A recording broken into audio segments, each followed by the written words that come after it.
play on your phone.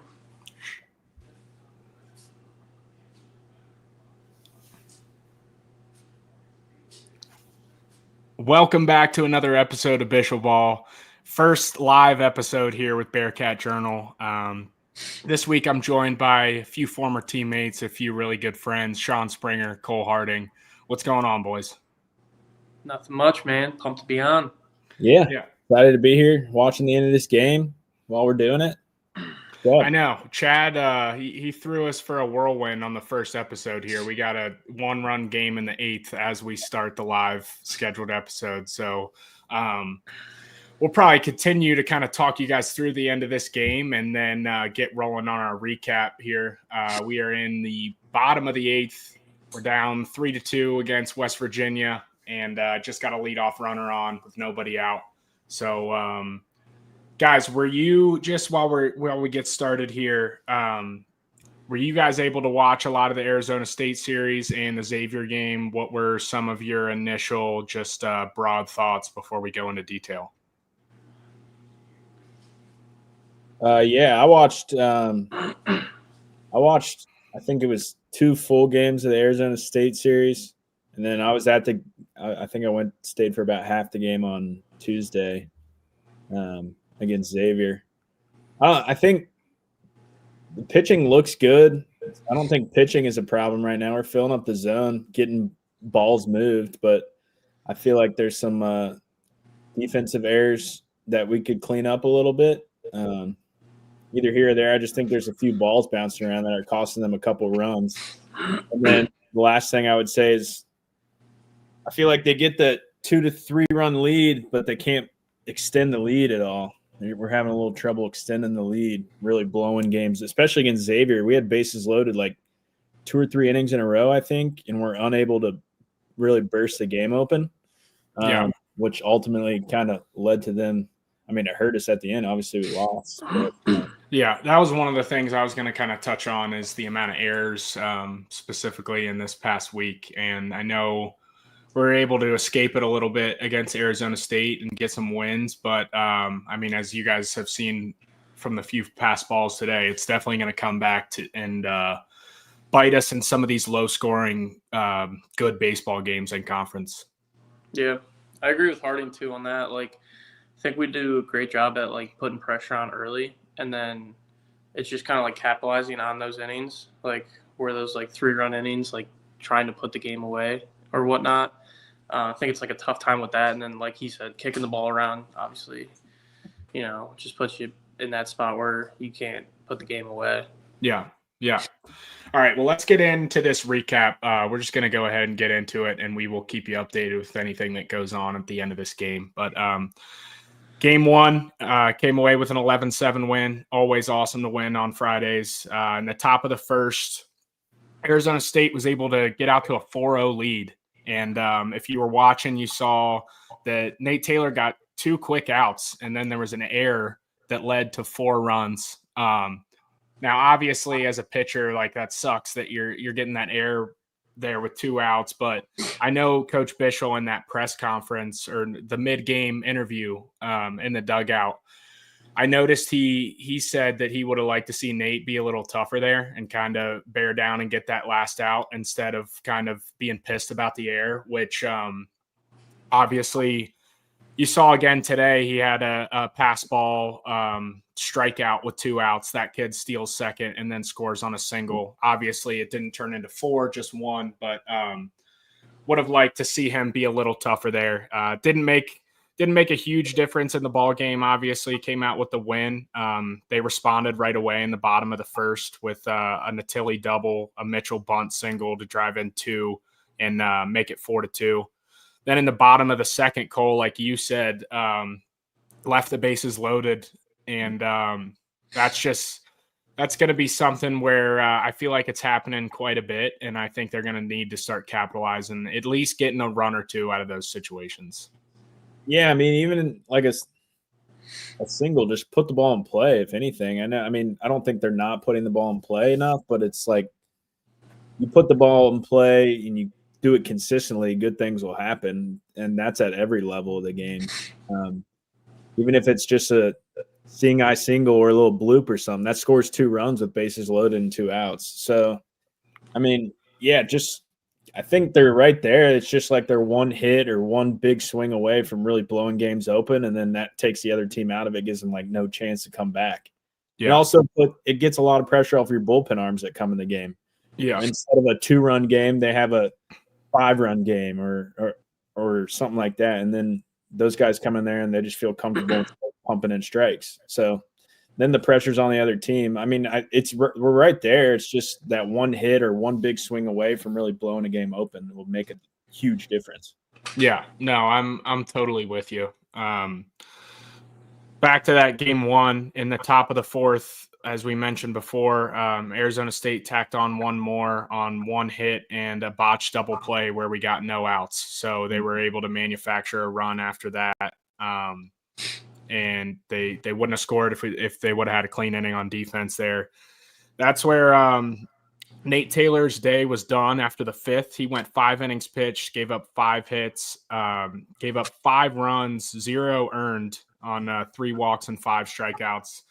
I thought, honestly, I thought he did a really good job outside of that first inning. Obviously, Arizona State was a really talented offense, and to give up the 4 runs in the first and then settle in and only give up 1 the rest of his outing, I was pretty impressed by that.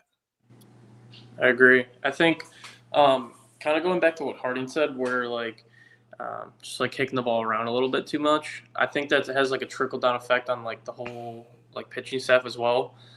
Like if you get that out in the first, like that saves Nate, how many pitches, and then that double play saves Nate pitches. Yeah, he ended up, not to cut you off, he ended up throwing, he would have been out of that inning in like 10, and I think he ended up throwing north of 30 pitches in that first inning. Yeah, and then that turns it from like him being able to only throw 5 innings to like 7 innings, like 2 runs, whatever it is, and then confidence in him, confidence in the bullpen, and it just goes all the way down. Yeah, no, I agree. But who entered for him in the 6th? I know I mentioned it with me and Zach. We're both talking about Chase Horst as you started to see him a little bit more and more, and we predicted that that you were going to see him come into some more high leverage spots and some weekend games. Obviously, he threw twice this past weekend, and then he was the first one out of the bullpen tonight in a 1-run game. So that kind of shows you that they're starting to go to him in some of these high leverage spots. Tonight, I'd say it looks like he had a pretty good first inning. Now he's getting caught up a little bit. He's struggling, but I thought he looked pretty damn good over the weekend. He gave up a run or two. He gave up a run in that 6th when he came in, just based off some weak contact where he got a little unlucky, but made some good pitches. And it's been good to see him out there filling up the zone and keeping his. I think control was really the main concern and issue, and to see that those walk numbers are down, he's been filling it up. It's been awesome. Totally. I mean, you were there for his freshman year, correct, John? Yeah. Yeah. I mean, his freshman year, he was like our guy out of the bullpen. He would eat up. He started at the beginning of the year. Yeah. And then he would eat up 2 innings on Friday once he moved to the pen, and eat up 2 innings on Sunday. They were shutout innings. Like he was the guy out of the bullpen when you needed a little bridge to get to the last dude we had saved on Sunday or the closer on Friday if we're up. I mean, his stuff's nasty. Like you said, I think it was a little bit of a control issue, but he had a bunch of injuries last year. So I think if he stays healthy, and it seems like he's doing or feeling good right now. Yeah. And keeps just filling up the zone, dude. His stuff's hard to hit. So it'll play for the Bearcats' favor for him to be on the mound. Yeah. So after Horst got through that 6th, there was a 6-2 Arizona State lead. Then they were able to the Bearcats were able to tack one on in the bottom of the 6th. And then the bottom of the 7th is really when they got going. Started with a Sefcik single, a Brooks walk, and then Tommy O'Connor, who we'll talk about later, with a big 2 RBI double. And then Carrington Cross had a 2-out infield single to tie it up at 6-6. And then we got the bases loaded again, where we had a Natilli hit by pitch to get us up 7-6. But I think that's another situation too, where like you've already put up runs, then you load the bases again. You're really looking for a big 2-out hit there to bust the thing open a little bit. Yeah, I think it's like kind of like what we said, where it's like they do a great job of putting pressure on teams and like, getting the hit by pitches, infield singles, just like causing chaos on the field, just like capitalizing on those innings, like that one extra hit to, make the 3-run ball game in those innings, like would do wonders. Yeah, and Chase Horst, go ahead. I say, it doesn't, like I said earlier, it doesn't even have to be anything super special. Like, just try to get the ball in play, get it to the next guy. Like, that's your main goal. And next thing you know, sometimes it's going to turn into a roped ball in the gap and you score 3 runs, or sometimes it'll be an infield single and you get 1 run out of it. Like, even adding a run, it's always a bonus. Yeah. And Chase Horst ended up pitching that 6th and the 7th. His final line was 2 innings, 2 hits, 1 earned run, 0 walks, and 2 punch outs. And he was eventually rewarded with the win, which I'm pumped to see that for him. He's now got 2 wins. He's 2-0 in the year. Excited to see him hopefully get rolling in this second half of the year. Then our guy, 40, came in out of the bullpen in the 8th. Hudson Johnson pitched a clean 8th. He's been continuing to come into those spots. I know he struggled a little bit in the outing Sunday, which we'll touch on, but he's been doing a great job. And in the bottom of the 8th, Sefcik crushed a ball to center that was kind of a misplayed ball, but it's in the books as a triple. So, and he crushed it, so it's a triple. Tommy O'Connor had an RBI single. Niehaus walked. Carrington Cross had an RBI single. Donovan Ford had an RBI single. Christian Mitchell had an RBI single. I think I checked back and that was ruled an error, but that is where they got the 11-6 lead. And then in the top of the 9th, Shire came in with a couple guys on, gave up an RBI, a double, but got 3 punch outs to close it out and give us the 11-7 win in game 1, which you gotta feel that, boys. It's always good to get a win on Friday. Yeah. Especially when you're at home, like you're expected to win at home. And with our record last year at home, it was pretty solid. And getting the first win out of the way of a series is always huge, because you're not on your heels or anything. You're playing like, we're in control of the series right now. So you go into Saturday more relaxed, and you just play ball, play Bearcats baseball, man. It really is crazy, like the thought process. Like in reality, it is that just one game, but your thought process going into feeling like you have to win 2 in a row, opposed to being able to relax and just play your game and have a good feeling about winning one of the next 2. Mm-hmm. And obviously, it's not like you're just trying to win 2 out of 3. I mean, you're trying to sweep, but like it's the feeling like, okay, we got the first one out of the way. Now we can just focus. You just break it down versus like if you lose the first one, you're like, some guys, like you said, you're starting to look at the second game too. Like we need to win the next 2. And then you start looking ahead. And then next thing you know, you're down 5-0 in the second inning and the second game. So then it's like, okay, what do we do now? Yeah, I think the vibes and the momentum though, like, when we won a Friday night game, like even just coming into the clubhouse next morning, everyone's in a good mood. Or if you lose that first game, everyone's kind of like, buttholes puckered coming in. Yeah, coaches are freaking out. And pressured to win that next game and like salvage the weekend already, and it's only been one game, Yeah, I probably have honestly just a little personal PTSD with. I mean, on our teams, it was just the deeper we got, the pitching got more thin. Yeah. So it was kind of tough to be, and we won Sundays for sure, but it was just tough. Like we didn't really know what we were going to get on the mound. Well, that one also, like last weekend against Arizona State, was even bigger than a normal, just like regular first game series win, because you were down 4-0 out of the gates. Like, it was, all right, let's go. We got to strap in, lock in. We're at home. We need to win this game. Start the series off right. So, yeah, I mean, it was a huge win. I think it set the tone for the series. And believe it or not, ultimately probably helped them Sunday.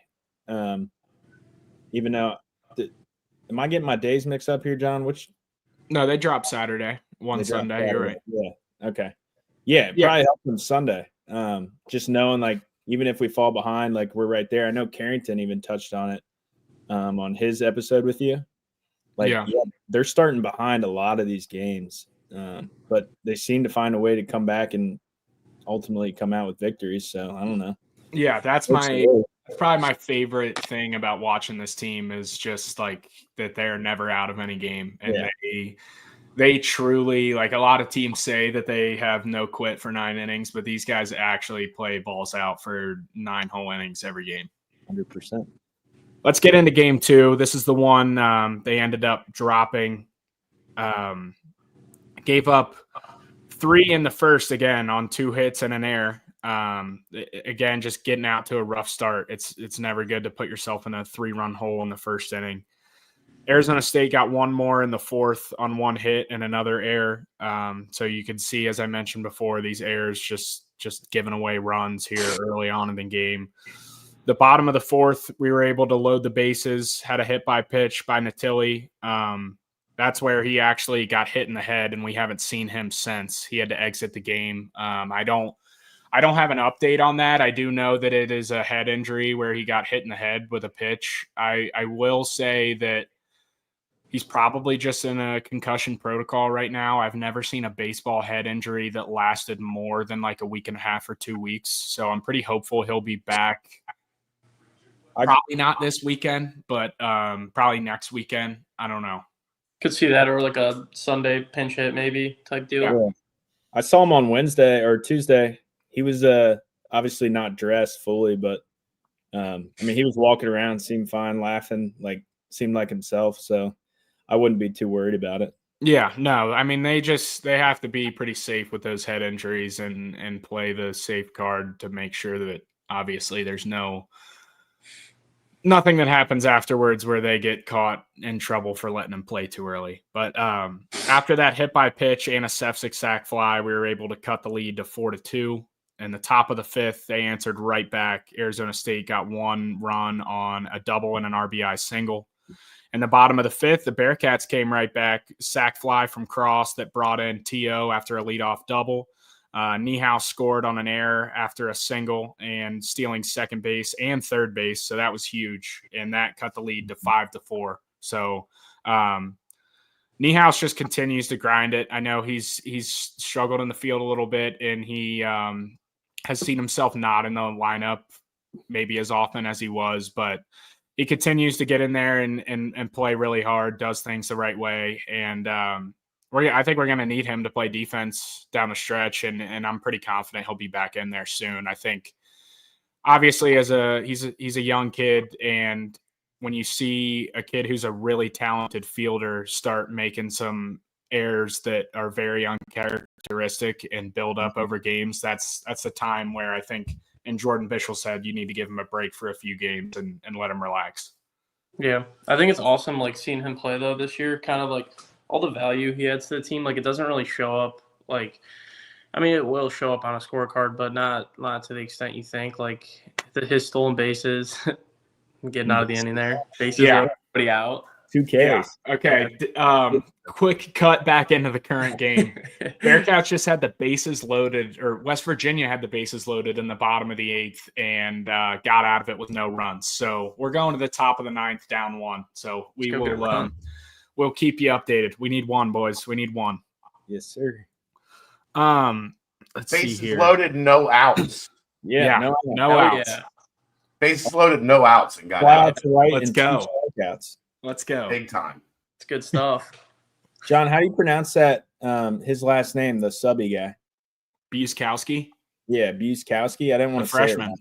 The That's freshman. a sick name. He's nails. That's nails. Dude. Me and Siegel were talking about he throws like decently hard from that slot.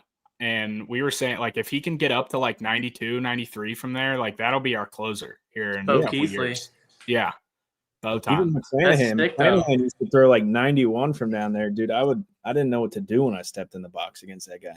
Yeah. Swing at it and hit. You guys were lefties. It was a little better for you. I was just like, he's gonna hit me. That was the only thing I thought of, was he's just gonna hit me. It was weird.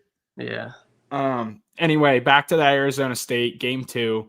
In the top of the 6th, there was a hit by pitch, a double, and a single that scored a run, and that was the day for Kellen O'Connor. He came out of the game 5.1 innings pitched, 9 hits, 7 runs, 5 earned, 1 walk, 0 strikeouts. I mean, not an awful start. He obviously kept us in the game. Sometimes that's, I mean, I was never a pitcher, but as a position player's perspective, sometimes that's your job. You're not going to have great starts and a shutout. He was coming off a huge outing at Texas Tech, and sometimes it's just about keeping your team in the game and giving yourself a chance to win. Yeah, I agree. I mean, it was hard to top his start the week prior at Texas Tech. I think he went complete 9 there. Base knock. Let's go. All right. You're way ahead of all of us. Yeah. Got good internet connection over here. But yeah, it was hard to top his last start. But like you said, especially I feel like we don't have the most dominant starters. I don't think we did even last year in the Big 12, but our offense has proven again and again that we can score runs at any point in the lineup. Yeah.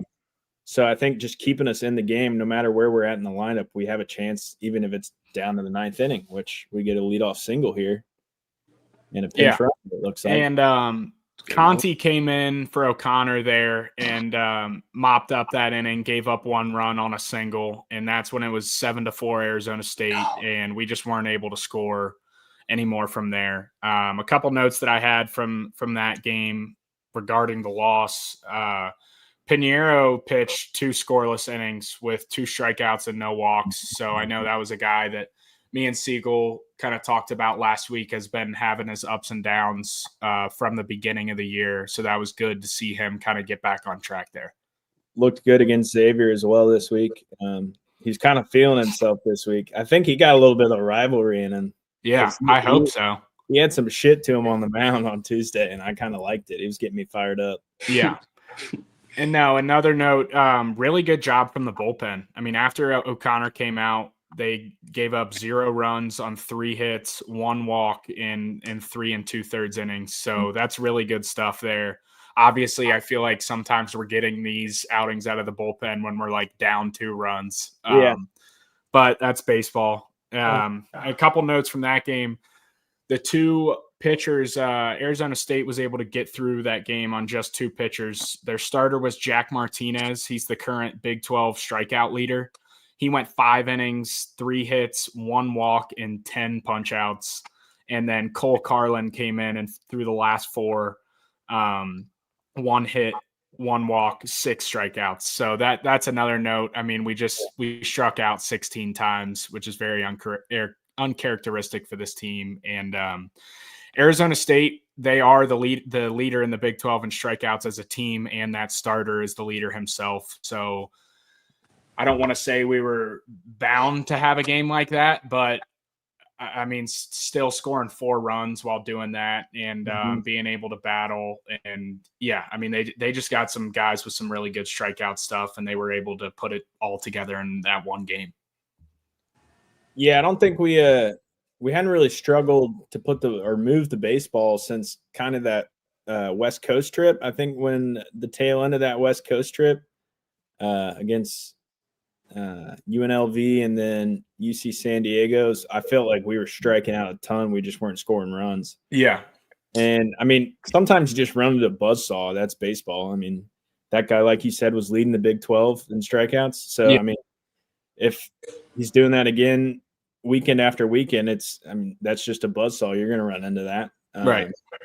So maybe he was feeling like he had his A stuff that day. So if he's already leading the Big 12 in strikeouts, and I mean, we struck out 10 times, obviously you're not wanting to do that, but guys aren't going up there trying to strike out. So right. I don't think it was approach either. That's unfortunate. Yeah. So moving into game 3 where we got the series win, I know me and Zach talked about last week kind of finding a guy to fill that Sunday starter role and having an opener opposed to having a guy in long relief, kind of trying out some different things. It looks like that's what Jordan Bishel did this Sunday, and it really worked out. He had Carson Marsh face the first 4 batters, got 2 outs, gave up 1 hit and 1 walk, and then they went straight to Adam Rakic. And he had a really good outing. I'll read his line further down the road, but Bearcats started off and actually got out to a 2-0 lead in the bottom of the first on a Carrington Cross triple, a Sefcik double, and a Dawson Hokiff double. Again, gave us a 2-0 lead, and then we struck again in the bottom of the fifth. Donovan Ford had a bunt single that scored Brooks, who had a leadoff single. Kling scored on a wild pitch. He also had a bunt single earlier in the inning, and it's 4-0 Bearcats just like that. In the top of the sixth is when Schultz came in to pitch. Mrakic's final line was 4.1 innings pitched, 2 hits, 2 runs, only 1 earned, 2 walks, and 1 strikeout. So, in my opinion, I mean, it looks like, I don't know, I can't put myself in the shoes or the head of a pitcher, but maybe he's more comfortable coming out of the bullpen in the first inning right now. Could be just one outing. I'm not really sure. Did you guys have any thoughts on that strategy? Or Sean, why don't you tell him about Logue last year, what we did with him? Yeah. It was kind of the same thing. I mean, like, And that was on Friday, right? Yeah, and Yeah. you see a guy like the whole struggle a little season. bit, like trying to just like ease him into it, and I think it kind of just like throws off the other team as well, because like obviously you're not. I mean, they know like beforehand who's starting and whatnot, but you know you see film, you see a certain guy start every Friday, and that's kind of what happened with Logue. He threw first couple Fridays, kind of got into a rut there, and we switched some things up, and I think it just gives like a pitcher like a new fresh start at it kind of feel. And then, I think the confidence build too, like, we get the first 2 innings out of the way, no runs, whatever it is, 1 run. And then you have a guy coming in with a lot of confidence who's, been in that Friday night, Sunday role, whatever it is. And I think that helps a ton. Yeah. It's also like a very different look at it, even when you're the opposing team. Like, okay, we ran out Garula every time last year before Logue. And Garula would come, he would throw 1 1/3, maybe. I mean, if it was quick, he'd get through 2 innings. What we do, Sean? I think Teal just struck out, but we score, I think. Oh my God. Drop third strike, tie the game. Yeah. That was awesome. Third strike, spiked in the dirt. Let's see what he's saying. I think they're trying to say it's foul. I could be wrong. I'm way behind you guys. Then. Yeah, you might be way behind, John. I mean, you're on the other side of the country. That's not foul. Yeah. It hit the catcher's It looked like it hit off. and- Unless it hit Tommy's foot, that wouldn't be good. I think it hit the mitt. It looks like it hit the It mitt. hit the mitt and went straight left. I'm getting the replay now. Just a high IQ play by T.O. Yeah, that looks like it hits the mitt to me. Yeah. High Just IQ. Let's play ball. Let's Love see it. here. This is a better view. Oh, I think it hits his foot, fellas. No. I don't know how it would bounce in that direction if it didn't. These cameras aren't that good. Come on now. Yeah, I don't But it know. looks like it hits his wrist a little bit, What was it ruled on the field? That's the real It's a question. drop third strike and a Yeah. scored run. Outfield is big Because time. my scoreboard's still saying 3-2. I think it hit his foot. I think it's Oh, I too. so did. but we'll see what they say. Sometimes these guys Because don't then want that's just like a dead ball. I've done that in the strike show. down the dead ball. It hit his foot. Yeah. Yeah. Strike out and get hit by the pitch. Yeah. Oh, I think that's Yeah. gonna be it. Call it. I mean, this is going to be the killer view right here. Yeah, it hits his foot. Yeah, game over, I think, boys. All right. Well, while they're reviewing that, let's wrap up this game 3. Schultz came in for Mrakic. He gave up 2 of Mrakic's runs and 1 of his own on a couple hits and a couple hit by pitches. It got us into a tight spot. 4-3 ball game. Again, we bring in 40 out of the pen. Big Hudson Johnson entered Great the game number. with the bases loaded, 1 out, and got 2 flyouts in the infield and short outfield to keep us there at 4-3. So that was awesome. He always fires me up in those big spots. I love seeing him out there. It's awesome. In the bottom of the 6th, we were able to get 1 more run after doubles by Hokiff and Brooks. In the top of the 7th, they had a triple and a homer to tie us at 5-5. Then in the bottom of the 8th, we had a double from Mitchell, and O'Connor scored 2, 7-5 UC. And then top of the 9th was the meltdown where I thought that we may let this one slip away. They got 3 runs on a hit by pitch and 4 hits, including a solo homer. and Arizona State takes the lead going into the bottom of the ninth. And that's when the guy who I'm obviously got the start again tonight, we're starting to see more of him, the freshman Quentin Coates. He's a big kid, got a great swing. He's got some pop. He comes in a pinch hit with 2 outs in the bottom of the ninth, down 1, and hits a solo homer to tie it. His first career home run, which that was kind of the one against Miami got washed, but he did hit homer against Miami. But Yeah. What a moment. What a spot for him. Unbelievable. Yeah. Definitely a better first homer to have that as your first homer. But that's sick because, like, it's like a guy who hasn't really, like, had a whole lot of opportunities. And, like, just to see, like, the buy-in from, like, everyone on the team, like, you can tell, obviously, when we cover what was it, 10th, bottom of the 10th, you can see the buy-in from the guys. But, like, even, like, guys who haven't played a ton, like, they're still ready for their opportunity, like, ready to swing it when they get up there. And, like, that's awesome. And then we were able to keep them quiet in the top of the 10th. And in the bottom of the 10th, we had a Christian Mitchell single, a Tommy O'Connor hit by pitch. Mitchell stole third, and then that's when we saw Kling with the safety squeeze for the win, 9-8. As we wrap up that game 3, they did just rule as a hit by pitch, game over. So the Bearcats drop game 1, 3-2, unfortunately. While out hitting the Mountaineers. Yeah, it's tough. Yeah, it's always tough. We'll talk about this game a little bit here towards the end. Back to game 3, it obviously not a great outing by the bullpen, blowing some leads, but I will say that they were able to strand a lot of guys on base and did a pretty good job of damage control in general. So, and sometimes that's all it takes. Yeah. And then obviously I'll shout out Kling because I know that dude just loves Cincinnati. He's everything about him is a Cincy guy. So for him to be able to do that, I know. And honestly, the pitcher made a good play. Like I was watching it live. I was watching Rory try to chase his grand slam. Yeah. And then I saw we had tie game in like the 8th, so I turned the game on my phone. And yeah, Kling to do that in that moment. I mean, I know that meant the world to him. You guys saw the post game interview or whatever. Yeah. Well, that's a guy we talk about Natili.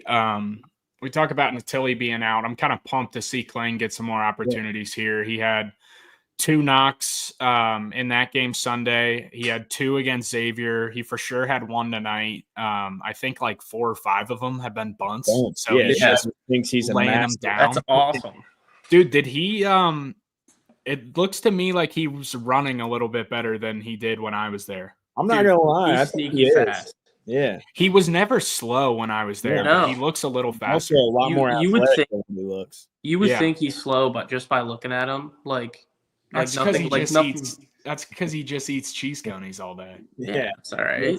But that's sick for Kling. Like, I don't know. I think he's like one of the grittiest dudes you'd meet. You know, like I've never at second base, like in the middle of the year, and then like catching when he's called upon, and then like being able to learn how to bunt. Like obviously, it's like a hard thing to do, and now it's like a huge part of his game. Like you said, he has like 4 bunt hits in the last couple games. It's just I've never met a kid that played with Corey Klingenbeck that didn't love him. Yeah, I always tell everyone this, and I've said this about a few people, but this guy, I will mean it till the day I die. You will never meet another Corey Klingenbeck. No, I haven't. No, it's impossible to. That kid's just a one of a kind, and he doesn't meet a lot of people that don't love him. Yeah.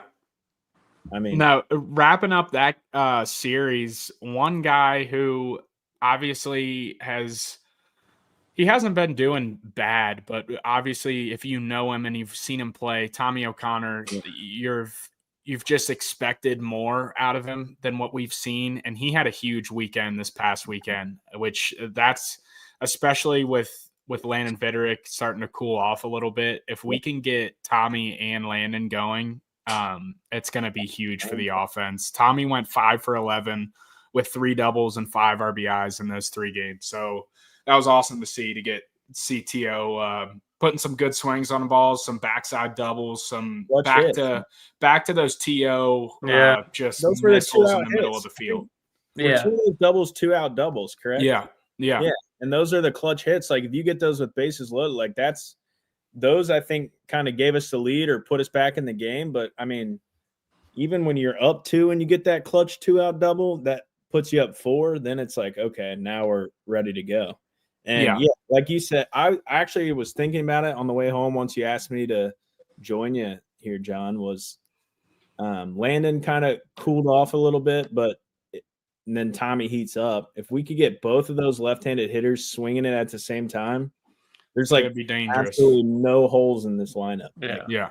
You're going to be worried about the bunt with everyone else. You're going to be worried about these two hitting one out of the park or smoking one off the wall. So, I mean, and when you got guys that just grind out at bats 1 through 9, it's really hard to pitch to. Yeah. Another guy, obviously, who else? Carrington Cross, 5 for 13, 1 double, 1 triple, 3 RBIs. He's up to, before this game, he was hitting 451 in conference, which is ridiculous. It's pretty good. Might be the best player ever. Honestly, that's probably a down weekend for him. 5 for 13. Yeah, I know. Go down. Probably brought his average down a little bit. Yeah. I think I saw it during the game. His like third at bat, he was at like 419. Well, this was total just in conference. Yeah, that was total season at or full regular season. One thing I wanted to touch on just overall that I've kind of seen this season is obviously the offense has been way better these past few weeks than it was in that West Coast trip. But one trend that I've kind of seen is, and I've looked back at some of those low-scoring games we've had, is we tend to struggle when not given a good amount of free bases. Obviously, we're one of the best teams in the country at working to get free bases, but in some of I feel like when a guy's really filling up the zone and not giving it to us, we've had trouble putting those innings together with just the hits. Now, when we do get the free bases, they seem to get a two runs in every time. Like if they have 2 walks, they're going to score 2 runs no matter what. That's just how this offense works. But numbers from this series, game 1, we were issued 10 walks, 3 hit by pitches, and we score 11 runs. Game 2, we were issued 2 walks, 2 hit by pitches. We only score 4. But then in game 3, we were only issued 2 walks, 2 hit by pitches, and put together 9 runs. So I know it's on a Sunday, but that was just a good sign, in my opinion, to see that a full game where we were able to put up 9 runs and not really get issued any free bases just by swinging it. Yeah, no, and I don't know what it is, but a Sunday at UC Baseball Stadium, and I just feel like there's always hits to go around. It was kind of like, has been. Yeah, it's kind of like, hey, we're probably going to get 15 hits. You can have a couple. You can have a couple. Like, we're going to put up some runs, and it was always a battle. Yeah, I agree with that. I think they take some really close pitches with 2 strikes. I'd like to see him maybe be a little tougher up there with 2. But again, like our strikeout numbers haven't been bad other than that West Coast series and the Saturday game. But that's just a buzzsaw, man. That happens in baseball. Yeah.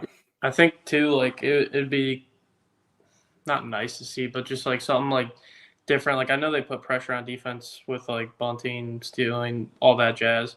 But, like, kind of, like, doing that right out the gate. Like, I feel like sometimes it's, like, once the guy's, like, in a rhythm, you try to, like, get him out of it by doing that. Like, just, like, first inning, like, here it is. Let's go. Which they did that tonight, which was good to see early on, laying down a couple bunts, stealing bases. No, I'm in agreement. It might have hurt him a little tonight because that third baseman got pulled in.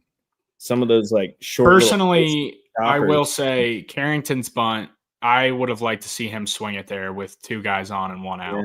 Yeah. But he honestly, knowing him, he probably did it on his own, though. Oh, 100%. Yeah, I think he did. He was in a 2-0 count, too, which is why I would have liked to see him swing it there. But especially no one wants to throw him strikes when he's down 2-0. Or when they're down and runners in scoring position. Yeah. Right.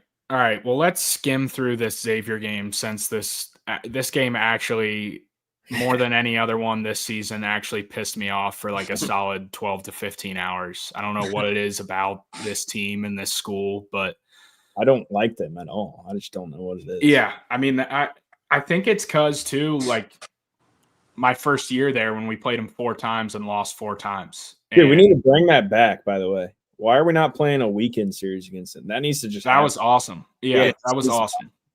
But no, I think that like permanently like just made me hate them so much more. And then coming back my senior year and beating them twice. That was and really taking it to them at their place. Those were good games too. Yeah. Yeah. The one at home was sick. Yeah, that was a good crowd too. It was sweet. Yeah. All right. So this week's game, we had Rodney Schultz on the bump. Xavier took an early 2-0 lead on a couple singles and a triple in the first. Then in the bottom of the third, we were able to tie it up 2-2 after a Cal Sefcik 2-out single that brought in Cross and Brooks. Then in the bottom of the fourth, we took a 3-2 lead on a sac fly from Cross. Bottom of the sixth, we added on 2 more on a sac fly from Donovan Ford and Brooks scoring on a wild pitch. And then in the top of the seventh, Xavier answered right back, got 2 runs on a couple hits and a sac fly. And then obviously the top of the ninth with the 1-run lead, they hit a 2-run homer. Then a hit by pitch and an error and a sac fly to make it 7-5, which that is like a perfect example of how much that run, like you actually got to see it this time. Obviously, in a normal game, if you lose 7-5, you're not thinking about that run that scores after the homer. But think about it. You got the bases empty, then you have a hit by pitch and an error, and that's where they get that 7th run. And obviously, Viderick hits a solo homer in the bottom of the ninth. We got a runner on. Lead off the inning. Yeah, exactly. We were close to tying it up, and obviously, it's just a little bit different mindset knowing you got to get 1 instead of 2. And obviously, Viderick's homer would have tied it up with nobody on, clean inning.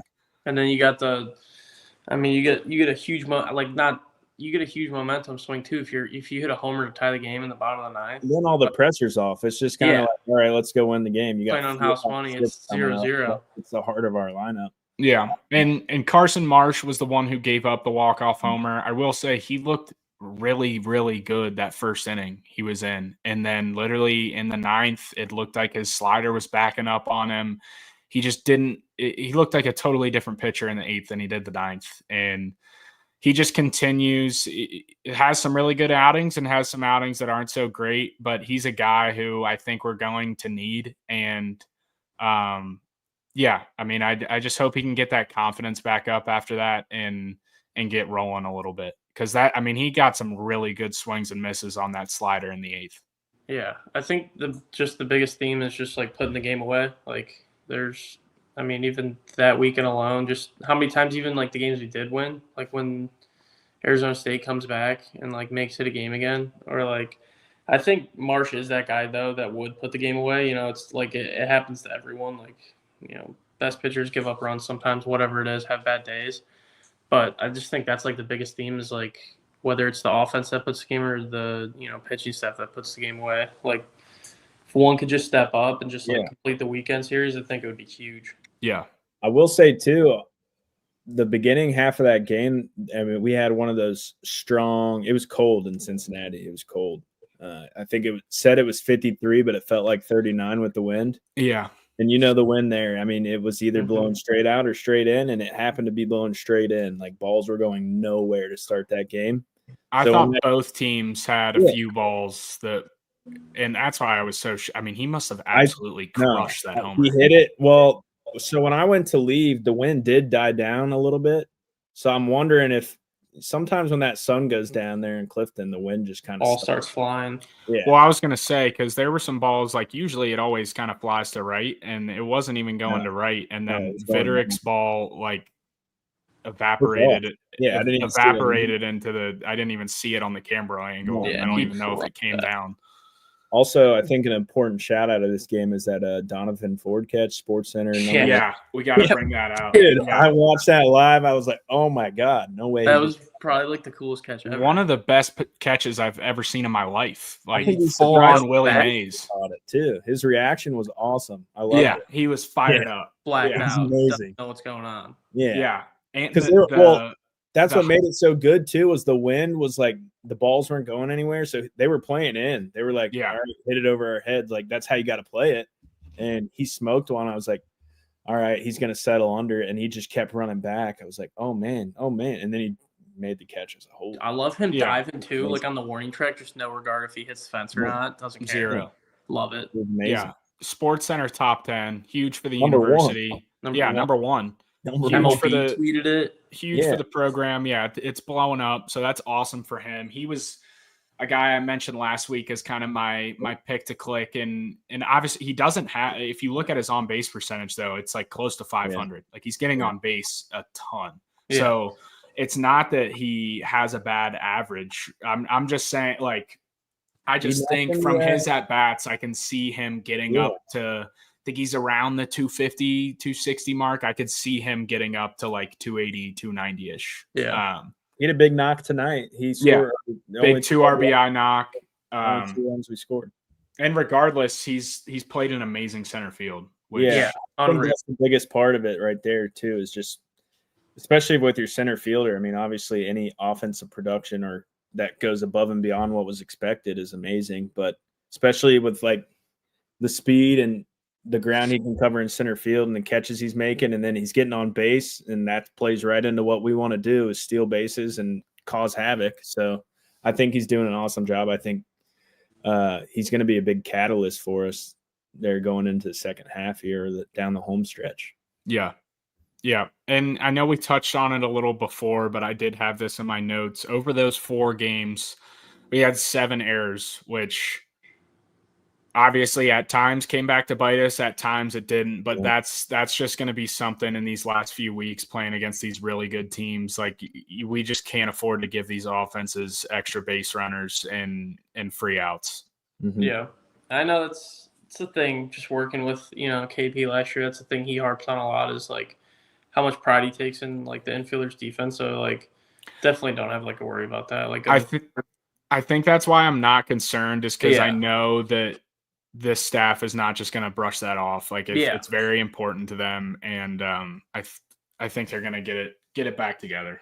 And playing with like the middle infielders last year, like just knowing how like good they actually are, like Brooks, Chuck was one of the best like gloves I think I've seen in a while. Same with Brooks. Especially coming right out of high school. Yeah. Holy shit. Like, he's this got guy a can cannon. field. Yeah, he can field it. And it doesn't even look like he's throwing it. He just flicks his wrist and it's going straight to the chest of the first baseman. I'm like, all right. Yeah. So I in my opinion, I think it's just kind of like a blip, like nothing to actually be concerned about, like you said. Yeah. Now, looking into this weekend, obviously game 1 just wrapped up. They dropped it 3-2. West Virginia is now, after tonight, they're 32-4. They are 11-3, which is first in the Big 12, and they're on a 12-game win streak. So this team's been playing great all year. They're hot right now. Their RPI is sitting at 21. Ours coming into the weekend is 67. So moved up a few spots from last time we were on here. Could have jumped a little bit in that Xavier win, but obviously it didn't hurt us since they were in the top 30 RPI. One thing about this West Virginia team, and that's why I was kind of shocked and pumped about the final score. Obviously it was a loss, but they are hitting 317 as a team, and almost the whole lineup's hitting above 300, and they're the Big 12 leader in stolen bases. So to keep them to 3 runs tonight was good, in my opinion. Obviously, I mean, they're Friday guys, and that dude they brought in out of the pen throwing 98 was legit.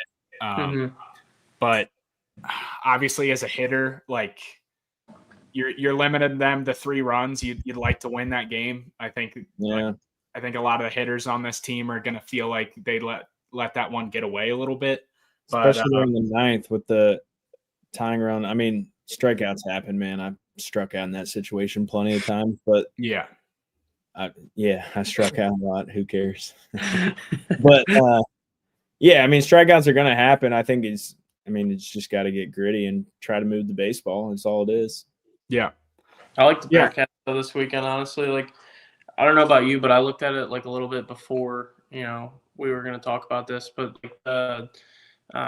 West Virginia, like when I first looked at the record, I was like, holy shit, like, are they just like unreal? But like, I mean, I looked into it a little bit more. They had like not that like making this seem like they're like not good, but like they have like 165th, No, I think, strength of schedule. They haven't It played was. anybody. Yeah, They haven't like played so. anybody, and they're good. I'm not they're taking good. anything away from them. They're a good Winning team. 30 games is in 35 games, whatever it is. Like that's unreal. But like I also think like I wouldn't be surprised at all if Bearcats take 2. Like Yeah, I feel really good about tomorrow's game. Their Saturday guys, Gavin Van Kempen, he's coming off 2 starts where he gave up 4 runs, which I like, and he only made it 2. He only made it 2 2/3 last week at Houston, which not that Houston's a bad team, but I don't think they're going to be in the top half of the Big 12.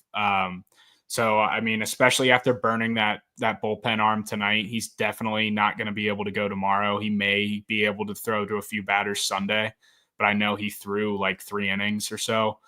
So I feel really good about tomorrow's game. Obviously, it's kind of going to be up to Kellen O'Connor and how he does, and if this offense just explodes or if we're able to keep him quiet again. I think we'll give them fits tomorrow. I know they pulled up a graphic on the game earlier, and I don't remember if it was 20 or 30 or whatever it was for their starter, but dude walks a lot of guys, and I think they're going to capitalize on that like right away. Always. I mean, like you said, you know, they hunt those free bases and any way they come. So I think he'll like best case scenario they get him out. You know. And that's funny because, like, every time I've brought up a pitcher's numbers where he gives a lot of free bases, like, we've always done well off. Yeah. We always score off of them. Yeah. I think the big thing into this weekend, too, just looking at West Virginia even, was last year they were like kind of known as like a power lineup. Like, every dude in their lineup could have the chance to go. Yeah. And I think they lost a lot of those guys. They're just not getting the same power number or power production as they were last year so far. And with the new head coach, I know they kind of touched on it even in the broadcast today for the game. And it was like, as you mentioned, they're leading the Big 12 in stolen bases. Yeah. I think that's just like they're having to produce more runs based off like small ball type stuff, kind of like we are. So I think it's an interesting matchup. It's kind of almost like probably one of the more similar teams we played this year compared to ourselves, as like they're trying to generate runs where we don't have a lot of power numbers either. Yeah. That's why I think one of these games, even despite the power numbers, one of these games is going to be really high scoring just based on some free bases, some stolen bases, and swinging it. I also think one of them could end in like a steal of home or something, dude. Like they did against Marshall on Tuesday. Yeah. Exactly. That was crazy, by the way, on a righty. Yeah. Just been staring at the right in his face. I think it's impressive though, like how they can like flip. Like it's hard to like have a team identity and like being able to flip that year to year, like hitting, just like relying on hitting tanks. Like that's all they did. I feel like that's all they did last year. I mean, and then being able to like execute at a high level with, you know, stealing bags, putting the ball in play and all that. I think that's super impressive. Yeah. I think Coach Sabins is a really good coach. I think that was huge for them to keep him there. Obviously, he had been an assistant there for a while. I was actually, when I visited West Virginia in high school, he was the one who took me on my visit. He was a little bit lower he was the recruiting coordinator on the coaching staff. Great dude. And obviously doing some good things out there in year one. Spring, did you ever talk to that guy too? I did. Yeah. So you guys both met him. Yeah, he's a good dude. Their whole staff was awesome. I know it's like it's changed up since I talked with them or whatever, but yeah, they were awesome. They're good people over there. Yeah, one of the last things we'll touch on, West Virginia's Sunday guy, Jack Kartsonis. He has the best numbers out of this rotation. His ERA is at a 2.2, but his longest start of the year was only 3 1/3 innings until last week. So he was a guy who looked like kind of an opener or even a bullpen guy. I didn't go back to see if he had started, but in all of these outings, he was kind of just throwing like 2 innings. And then out of nowhere last week, he goes 7 innings at Houston. So that's just kind of where obviously he's got really good numbers, but it's like we don't know necessarily how long he's going to be in the game. Yeah, I think it's almost they might have. I mean, to me, based off the stats and the outing length. It sounds like they kind of had a similar problem to the Bearcats almost, where maybe they just didn't know who their Sunday guy was going to be. Threw him out there for a couple innings. He did a good job. They take him out, and then they do it again the next weekend, and then the next weekend, and then it's kind of like, well, hey, he's done it so long or so far so good this year, so let's let him roll. Yeah, let's see what he's got.